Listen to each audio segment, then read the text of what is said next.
유아부 주간 예배에 함께하는 여기에 있는 우리 모두에게 무더운 날씨를 거뜬히 이겨낼 만한 하나님 주시는 큰 은혜와 평강이 충만하기를 주님의 이름으로 축복합니다. 오늘은 그림 두 개를 통해서 가볍게 설교를 시작하려고 하는데요. 먼저 우리 첫 번째 그림을 한번 보도록 하겠습니다. 가운데 있는 그림을 좀 자세히 보시면 될 텐데, 가운데 있는 그림이 어떤 동물, 가운데 그림을 보시면 어떤 동물이 생각나시나요? 네, 오리? 끝인가요? 토끼. 네. 오리가 보이기도 하고 토끼가 보이기도 한 그런 그림입니다. 혹시 오리와 토끼 외에 다른 것이 보인다 하시는 분은 나중에 예배 마치고 저를 좀 찾아오시면 제가 좀 상담을 한번 해보도록 하겠습니다. 네, 두 번째 그림 한번 보겠습니다. 자, 두 번째 그림은 뭐가 보이시나요? 네, 앵무새가 보이고 또 강아지가 보입니다. 그 외에 또 보이시는 분 계시면 저를 찾아오시길 바랍니다. 아무튼 우리가 가볍게 두 가지의 그림을 통해서도 알 수 있듯이 같은 것을 보고도 누군가는 토끼라 그러고 누군가는 오리를 보기도 하고 누군가는 앵무새를, 누군가는 강아지를 본다. 같은 것을 보고도 다른 이야기를 한다고 하는 것은 무언가를 보는 사람의, 각 사람마다의 관점이 다르기 때문이다. 이렇게 정리해 볼 수 있겠습니다.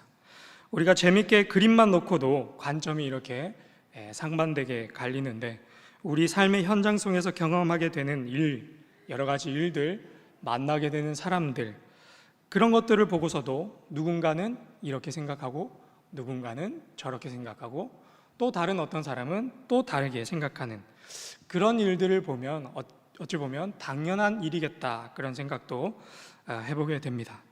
오늘 우리가 읽은 본문에서도 한 존재를 바라보는 다양한 관점이 드러납니다. 바로 어린 아이를 바라보는 관점입니다. 우리 함께 15절의 말씀을 함께 읽겠습니다. 시작. 사람들이 예수께서 만져주심을 바라고 자기 어린 아기를 데리고 오매 제자들이 보고 꾸짖거늘. 아멘. 오늘 우리가 읽은 본문에서 많은 부모님들이 자신들의 아이들을 데리고 예수님을 찾아옵니다.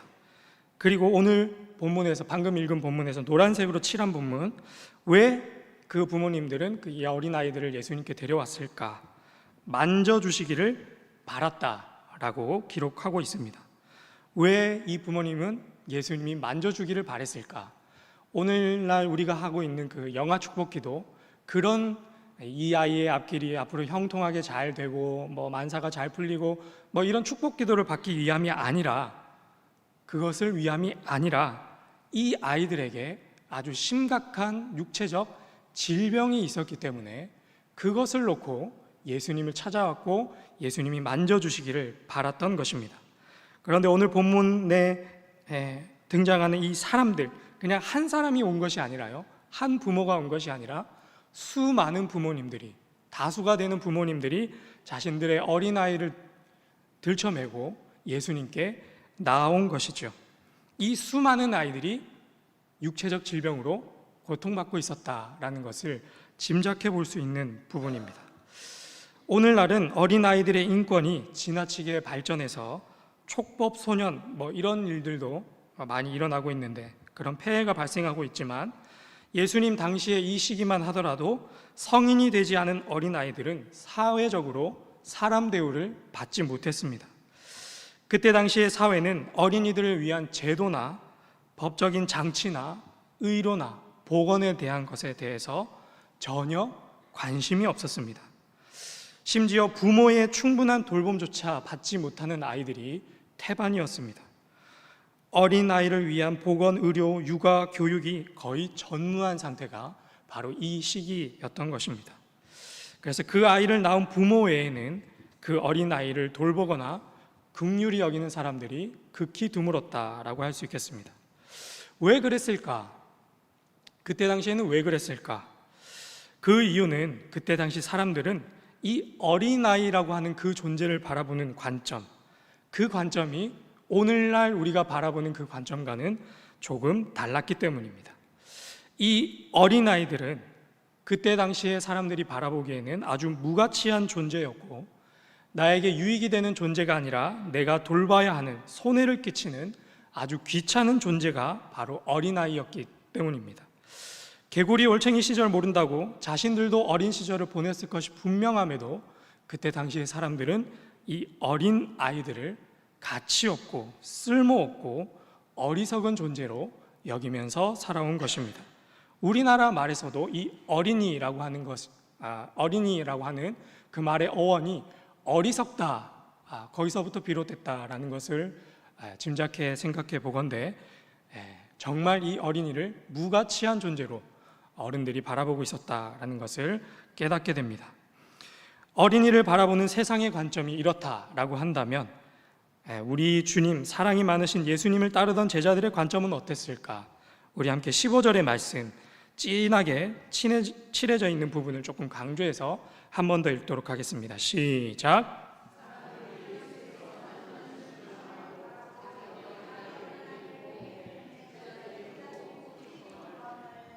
제자들이 어떻게 합니까? 이 어린아이들을 보고 꾸짖거늘. 예수님을 가장 가까이서 바라보고 배우고 익히고 동고동락하는 그 제자들은 세상의 이 관점과는 조금 달라야 할진데, 그런데 세상과 똑같은 관점을 가지고 있는 모습을 발견하게 됩니다. 방금 진하게 표시된 꾸짖거늘이라고 하는 이 헬라어 원문은 에피티마오라고 하는 단어인데, 아주 세게, 아주 강력하게 누군가를 책망하는 단어입니다. 심지어 이 에피티마오라고 하는 단어는 성경에서 귀신을 꾸짖을 때, 귀신을 내쫓을 때 사용된 단어가 바로 이 에피티마오라고 하는 단어입니다. 그러니까 지금 예수님과 무관한 사람들이 이렇게 하는 것이 아니라 예수님을 따르는 제자들이 어찌 보면 세상보다 더 안 좋은 모습으로 이 어린아이들을 귀신 내쫓듯이 쫓아내고 있는 모습인 것이죠. 왜 제자들은 이 어린아이를 봐보면서, 그 작은 존재를 바라보면서 마치 귀신 보듯이 보고 귀신 쫓아내듯이 그들을 꾸짖고 쫓아내었을까? 마찬가지로 제자들의 관점에 있어서도 이 어린아이라고 하는 그 존재는 무가치한 존재였기 때문입니다. 예수님을 따르는 제자들이 꿈꾸는 그 하나님 나라에는 이 어린아이는 들어갈 수 없는 아주 비천하고 쓸모없는 존재다, 그렇게 생각했기 때문입니다. 그래서 제자들은 그 어린아이들을 꾸짖고 귀신 쫓듯 쫓아낸 것입니다. 세상에 있으나 세상에 속하지 않은 그리스도인이 아니라 교회에 있으나 세상에 속해 있는 무언가 잘못되어 있는 관점이 아닌가, 그런 생각을 해보게 됩니다. 다행히 그런 모습을 보시고 예수님께서 말씀하십니다. 우리 16절의 말씀, 16절의 말씀을 함께 읽겠습니다. 시작. 예수께서 그 어린아이들을 불러 가까이 하시고 이르시되 어린아이들이 내게 오는 것을 용납하고 금하지 말라. 하나님의 나라가 이런 자의 것이니라. 아멘.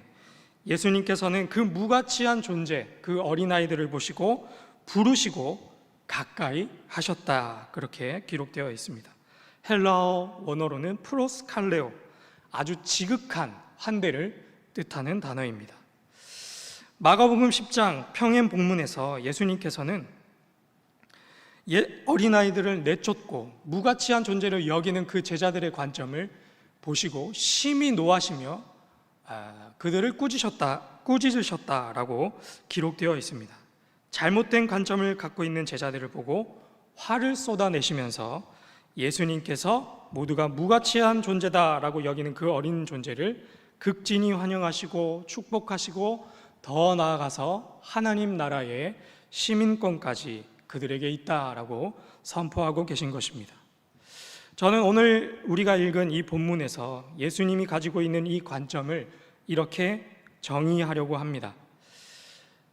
가치 없다 여기는 세상의 관점을 뒤집어 엎으시는 예수님의 관점, 사람들이 생각하는, 그리고 내가 생각하는 그 가치 없다라고 여기는 그 관점을 보시고 노하시고 분내시며 뒤집어 엎으시는 예수님, 무가치해 보이는 것에 대한 예수님의 관점, 시선, 그리고 재해석, 무가치함 속에서 진짜 가치를 찾으시는 예수님의 관점이다. 이렇게 아주 길게 정리 내려보고 싶습니다. 이제 그 예수님의 관점, 세상의 관점이 아니라 제자들의 관점이 아니라 예수님의 관점으로 우리 주변의 사람들을 한번 살펴보고자 합니다. 먼저 내 모습을 살펴보도록 하겠습니다. 사랑하는 여러분, 여러분의 모습을, 여러분의 인생을 지금 한번 딱 주마등은 또 기독교 단어가 아닌데 이렇게 한번 이렇게 평가를 해보시죠. 점수를 매겨본다라고 한다면 몇 점을 매겨보시겠습니까? 100점은 너무 교만한 것 같고 90점은 그래도 좀 아닌 것 같고 80점, 70점 이렇게 쭉쭉 내려가지 않을까. 유독 우리나라 사람들이 자기 자신에 대해서 평가하라라고 한다면 진짜 가치에 비해서 평가절하하는 경향이 있는데, 여러분의 삶을 놓고, 여러분의 모습을 놓고, 여러분의 성품을 놓고 한번 점수를 매겨보시길 바랍니다. 제가 최근에 책 한 권을 구매했는데 아직 읽지는 않았습니다만 그 책을 사게 된 결정적인 이유, 문장 하나가 있었습니다. 그것이 무엇이었는가 하면 우울증에 관한 그런 내용이었는데, 지금까지 제가 생각하기로는 우울증이라고 하면 그 사람이 약하기 때문에, 그 사람의 환경이 어렵기 때문에 그래서 우울한 마음이 생기고 우울증에 걸린다, 그렇게 생각을 해왔었는데, 이 책에서는 사람들에게 우울증이 생기는 이유가, 우리에게 우울감이 생기는 이유가 약해서가 아니라 그 사람이 가지고 있는 강점 때문에 생긴다라고 표현을 하고 있었습니다. 내가 누군가보다 더 마음이 따뜻한 사람이기 때문에, 내가 누군가보다 더 부드러운 사람이기 때문에, 내가 누군가보다 더 성실하고, 내가 누군가보다 더 정직하고, 내가 누군가보다 더 헌신하고, 내가 더 순수하고, 내가 더 아름다운 마음을 가졌기 때문에 그 틈을 비집고 우울증이 생긴다라고 하는 그런 관점의 전환이었습니다. 이게 우리 예수님이 우리가 생각하는 그 무가치함, 쓸모없어 하는 것, 그런 것들을 다시금 보게 하시는 예수님의 관점이 아닌가, 그런 생각을 해보게 됩니다. 내가 내 모습을 보면 부족하고 연약하고 도저히 잘난 것이 하나 없는데, 그런데 사실 예수님이 보시기에는 그것만큼 귀한 것이 없고, 그것만큼 풍성한 것이 없고, 그것만큼 존귀한 것이 없는 것이죠. 이것이 오늘 나에게 주시는, 오늘 여러분에게 주시는 여러분의 삶과 성품과 행실과 그 모든 것을 놓고 바라보시는 예수님의 관점인 줄로 믿습니다. 그래서 이 시간 우리 가슴에 손을 얹고 한번 이렇게 스스로를 예수님이다, 예수님이 하시는 음성이다 생각하시고 스스로에게 이렇게 한번 다독여 보도록 하겠습니다. 사랑하는 땡땡아, 정말 충분하단다. 사랑하는 땡땡아, 정말 잘하고 있단다. 사랑하는 땡땡아, 잘 살아내줘서 고마워. 이것이 오늘 우리에게 주시는 예수님의 음성인 줄로 믿습니다. 이제 그 시선을 우리네 자녀들 그리고 다음 세대로 한번 옮겨보도록 하겠습니다. 요즘 저는 육아를 하면서 첫째 딸과 둘째 딸을 바라보면서 참 많은 것을 배우고 있는데, 같은 배에서 나왔는데 어쩜 이리 다를까, 그런 생각을 해보게 됩니다. 그리고 한참 자라고 있는 둘째 딸이 제 모습을 아주 빼다 박았는데요, 외모도 닮았을 뿐만 아니라 성격도 닮아서 참 골머리 아플 때가 있습니다. 첫째 딸은 뭐만 해도 다 이쁜데 둘째 딸은 보면 이쁘긴 한데 속에서 이런 분노가 차오를 때가 있습니다. 왜냐하면 제가 가지고 있는 못난 점, 제가 가지고 있는 그 고집 세고 자기 주장 강하고 어지간하면 잘 안 굽히는 그런 모습, 자유분방한 모습, 이런 모습을 볼 때마다 마음속에 야, 이를 어떻게 하면 좋으냐, 너 그것 때문에 엄청 고생할 건데, 너 그것 때문에 주변 사람 엄청 힘들게 할 텐데 어찌하면 좋으냐, 이런 마음이 드는 것이죠. 저도 그런 성격 때문에 고생도 많이 했고 또 하고 있는데, 보고 있으면 열불이 치솟을 때가 있습니다. 그런데 잠잠히 둘째를 바라보고 또 묵상하면서 든 생각이, 제발 좀 고쳤으면 하는 저 모습이, 제발 좀 바꿨으면 하는 저 성품이, 저것은 내가 가르쳐 준 것도 아니고 어디서 배운 것도 아닐 텐데, 그러면 얘가 날 때부터 그랬던 것이구나.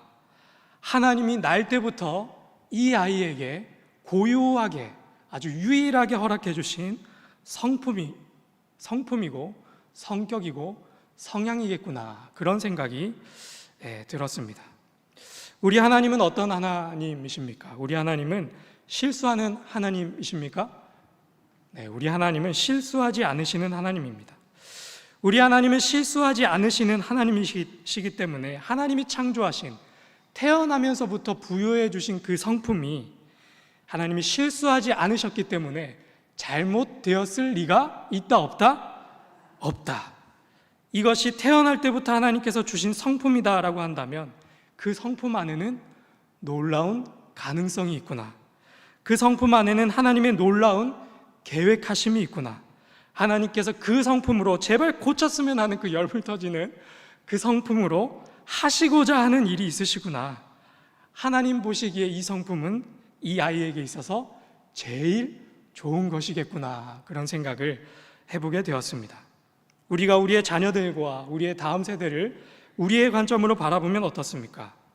요즘 애들은 뭐가 부족하고 예의가 없고 뭐를 못하고, 그런 이야기는 문헌을 살펴보면 고려시대에도 그렇게 생각했다라고 합니다. 우리도 우리 자녀들처럼, 다음 세대처럼 부족하고 연약했지만 주신 모습 그대로 여기까지 잘 살아왔듯이, 우리가 여기까지 살아오는 동안 누군가의 도움과 누군가의 격려와 누군가의 헌신과 누군가의 희생으로 우리가 이렇게 잘 살아왔듯이 우리 아이들도 우리처럼 잘 살아갈 것이고, 또한 우리 옆에 있는 우리도 우리가 받은 그 희생, 헌신을 그들에게 내어줘야 하지 않을까, 그런 생각을 해보게 됩니다. 사랑하는 신일의 성도 여러분, 우리의 자녀를, 우리의 다음 세대를 이러한 예수님의 관점으로 바라볼 수 있기를 주님의 이름으로 축복합니다. 하나님 주신 것으로 고군분투하고 있는 우리의 자녀들의 그 놀라운 가능성을, 그 아이만 가지고 있는 그 독특하고 유일한 그 길을, 나의 이상과는 전혀 다른 길을 걸어가고 있는 그 자녀에게 하나님의 놀라운 계획하심과 놀라운 일하심과 역사하심이 있는 줄로 믿고 그 일을 격려하고 지지하고 기도하는 우리 모두가 되기를 주님의 이름으로 축복합니다. 아직 설교가 끝나지 않았습니다. 세 번째, 그 마지막 시선을 옆에 있는 주의 성도들과 더불어 나를 미워하는 이웃들, 거기까지 한번 확장시켜 보도록 하겠습니다. 오늘날 한국 교회와 한국 사회가 갖고 있는 가장 큰 문제, 그것을 하나 꼽으라고 한다면 바로 갈등과 혐오입니다. 왜 갈등이 생기고 왜 혐오가 생기는가? 그것은 바로 상대방이, 그 혐오의 대상이 무가치하다라고 여기기 때문이 아닐까, 그런 생각을 해보게 됩니다.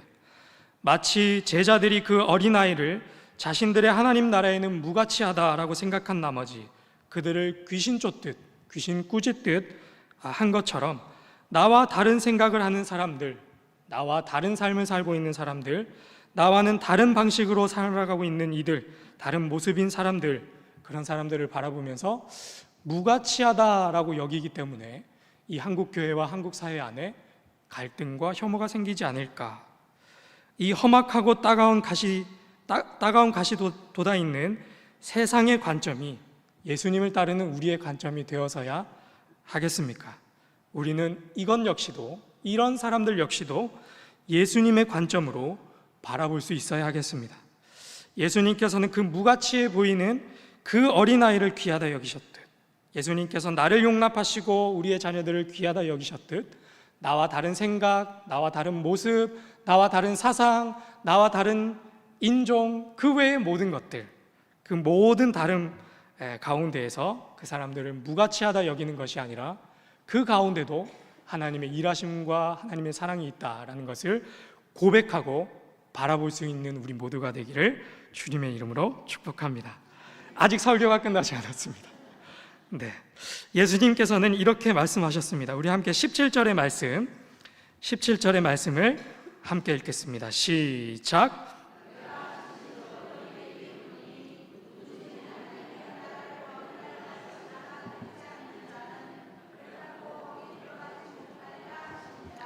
아멘. 예수님이 말씀하신 이 어린아이와 같음은 무엇일까? 이것을 마지막으로 한 번 더 살펴보고자 합니다. 이 어린아이와 같음이 무엇이기에 하나님의 나라를 상속으로 받을까? 누가복음은 친절하게도 15절 말씀에 보면 분명한 단서 하나를 제공하는데, 우리가 방금 읽은 17절과 그리고 또 다른 복음서에서는 모두 어린아이를 어린아이로만 표현하고 끝납니다. 그런데 누가복음 18장 15절에서는 다른 단어를 사용합니다. 우리 15절의 말씀 한번 볼까요? 15절의 말씀 뭐가 다를까요? 어린 아이가 아니라 어린 아기. 누가복음 18장 15절에서만 기록되어 있는 어린 아기입니다. 어린 아이가 아니라 그것보다 훨씬 더 연소한 아기를 데리고 왔다. 다른 복음서에서는 전부 다 어린아이를 사용했는데, 그리고 누가복음에서 유일하게 이 부분만 어린 아기를 사용하고 있습니다. 이 어린아이가 무엇을 뜻할까? 바로 절대적인 의존성입니다. 절대적인 의존성. 아기는 아빠 엄마에게 완전히 의존된 존재입니다. 아빠 엄마에 의해 먹을 것이 결정되고, 아빠 엄마에 의해 입을 것이 정해지고, 오늘 지낼 곳, 누울 곳 역시 내 의지와 판단과 그 어떤 것에 결정되는 것이 아니라 절대적으로 아빠 엄마에게 달려 있습니다. 이것을 오늘 설교와 맞춰보면, 내가 세상을 바라보는 관점이, 내가 나를 바라보고 내가 내 자녀와 내 다음 세대와 내 이웃들을 바라보는 그 관점이 누구에 의해 결정되어야 하는가를 더 분명하게 알 수 있게 됩니다. 내가 내 자신을 바라보고 내가 내 자녀를 바라보고 내 이웃들을 바라보는 그 관점은 누구에게 의존되어야 합니까? 하나님께 절대적으로 의존되어야 한다라고 하는 것을 오늘 본문이 드러내고 있는 것입니다. 관점이, 나의 시선이, 내가 나를 바라보고 자녀를 바라보고 성도와 이웃을 바라보는 그 관점이 내 경험, 내 지혜, 내 가치, 내 유익, 나의 그 어떤 것에 결정되어서 평가하고 판단 내리는 것이 아니라 오직 하나님으로부터만, 하나님에 의해서만 결정되어야 하는 것, 예수님께서는 그런 자야말로 하나님 나라에 합당하다 말씀하고 계시는 것입니다. 이제 드디어 마지막 부분입니다. 설교를 정리하겠습니다. 이제 우리가 세상을 바라보는 관점을, 그 시선을, 그 가치 평가를 절대적으로 하나님께 맡겨드릴 수 있기를 주님의 이름으로 축복합니다. 내가 나를 바라보고 내가 내 자녀를 바라보고 내가 내 이웃을, 내가 이 세상을 바라보고 평가하고 그 가치를 결정짓는 것이 아니라 예수님이 나를 바라보듯 내가 나를 바라보고, 예수님이 내 자녀를 바라보듯 내가 그 자녀들을 바라보고, 예수님이 내 이웃을 바라보듯 내가 그 이웃들을 바라보고 평가하고 판단하고 사랑하는 것, 그것이 예수를 따르는 자들이 가져야 할 세상을 바라보는 관점인 줄로 믿습니다. 제가 기도하겠습니다. 사랑이 많으신 하나님, 오늘 그 무가치한 어린아이를 가장 귀하다 여겨주신 그 사랑의 말씀을 오늘 여기에 있는 우리에게 주신 말씀으로 받습니다. 그 무한한 하나님의 사랑의 눈으로 오늘 부족한 나를 바라보게 하시고, 부족한 자녀들과 다음 세대를 바라보게 하시며, 부족한 이 세상을 바라보게 하여 주시옵소서. 우리가 가지고 있는 상처와 아픔과 경험과 지혜와 쓸데없는 세상의 가치관을 내려놓고 온전히 주님의 시선이 나의 시선이 되기를 원하오니 닫힌 눈을 뜨게 하여 주시옵소서. 이 모든 것 사랑이 많으신 우리 주 예수 그리스도의 이름으로 기도드립니다. 아멘.